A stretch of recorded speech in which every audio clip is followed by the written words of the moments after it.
Top 5 Best presents Twins separated by war, reunited decades later through a twist of fate.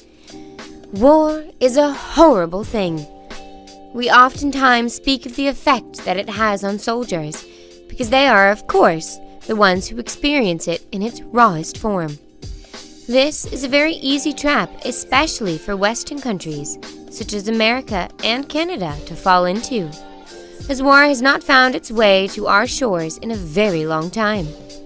For other countries, however, wars were happening outside of their homes and even within them. For the people of these countries, even if they aren't soldiers, they got to experience the horrors of war firsthand. And while they may not have had to fight the battle directly, one could argue that their experience is just as bad, if not worse, because of their complete lack of preparation. Wars can break families apart and irreparably destroy lives that ultimately have little to do with the war itself. But sometimes, those broken families and damaged lives are not quite so irreparable after all. It would be hard to find a person in the world who doesn't believe that wars are tragedies. Death, hunger, disease, poverty, and separation are all consequences faced by millions of innocents caught in the crossfire. Only the lucky ones get to rebuild and reunite, however many years later. Two of these, so-called lucky ones, were Polish twins, George and Lucian, who had never been aware of the other's existence. It was only through a huge twist of fate, or perhaps you might call it a miracle, that they could reunite. What they didn't prepare for, though, was the story of how they were torn apart to begin with. If you saw the twin brothers Lucian and George together at a restaurant, you'd think they'd always been by each other's side because of how natural and deep their bond was. Unfortunately, that wasn't the case, as these brothers were strangers for years. Flashback to September 2015, when the men were waiting to lock eyes for the very first time at the Warsaw airport in Poland. I hope that from now on we'll always be closer together. I cannot wait to hug him, George said. He'd only found out about Lucian's existence a few weeks prior. When their past was finally revealed, they learned that their mother spent her pregnancy in a German work camp during World War II. She feared for her own life and for her unborn children's, worried they'd grow up among death and destruction. Luckily, the war ended in 1945, when she was just entering her second trimester. She gave birth as a free woman, but she was weakened and ill after her time in the camp. By some miracle, though, both of her sons survived. Since she couldn't care for them at the time, the twins were placed in a convent while their mother regained her strength. Not long after, however, workers of the Red Cross took the boys back to Poland, far away from the aftermath of the war, and their mom. There, the newborn infants needed a home, so the Red Cross arranged for them to be adopted. However, almost every family was impoverished by the war, and no one could afford to take in 2 babies. There was only one option left. The twins were separated and adopted by entirely different families before they were old enough to protest. At first, they cried and cried for weeks on end, but eventually, they forgot the other even existed. They were now George Skernecki and Lucian Poznański. They were each an only child. It wasn't until Lucian was drafted into the Polish army that his new mother told him the truth about his identity. He didn't even know he was adopted at the time, let alone that his biological family was still alive. At age 17, George too found out he was adopted when he found the papers in his family home. Since his relationship with his adopted parents was already troubled, this was the final straw. He packed what he had and took off for California, USA, where he would grow old.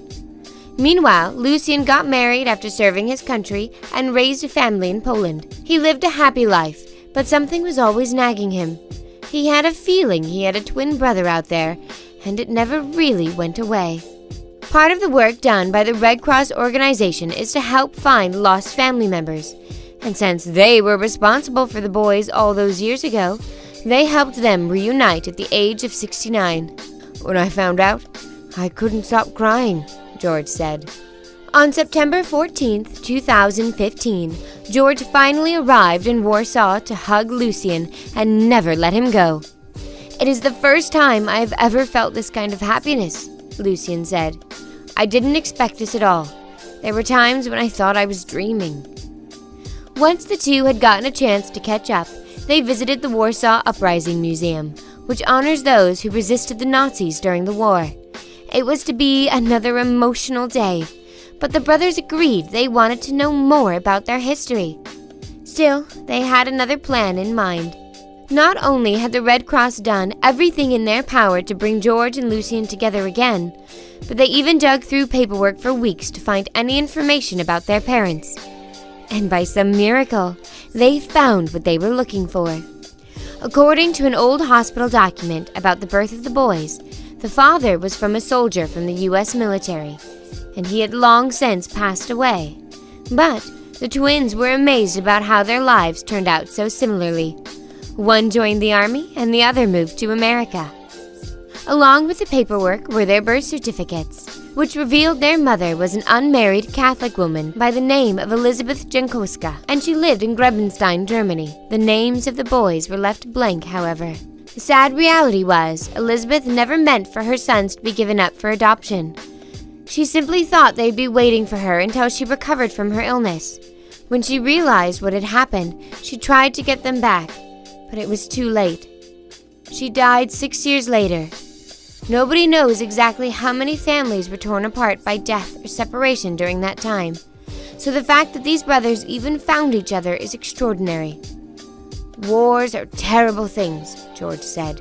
"We have wars going on right now around the world with people dying and getting misplaced, and it's a tragedy.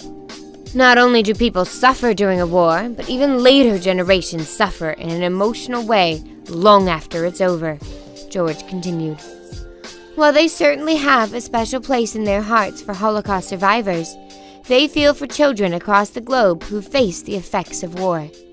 George and Lucien pray their story might give others hope and raise awareness about displaced children everywhere. As for themselves, they simply want to make up for lost time. "Brothers forever," they said. It may have taken the brothers nearly their entire lives, but it is truly wonderful that they were able to find each other again. And they now have a lifetime of stories and experiences to share. We are very happy that these brothers got to meet up again, but we have to be mindful that many families don't see such happy endings. Sometimes, families are separated forever, either through distance or worse. Organizations such as the Red Cross do try to help these families as best as they can. Consider donating to your local branch of the Red Cross so they can continue their global efforts. Thank you for watching. Tap one of the 2 videos on the screen for another heartwarming story.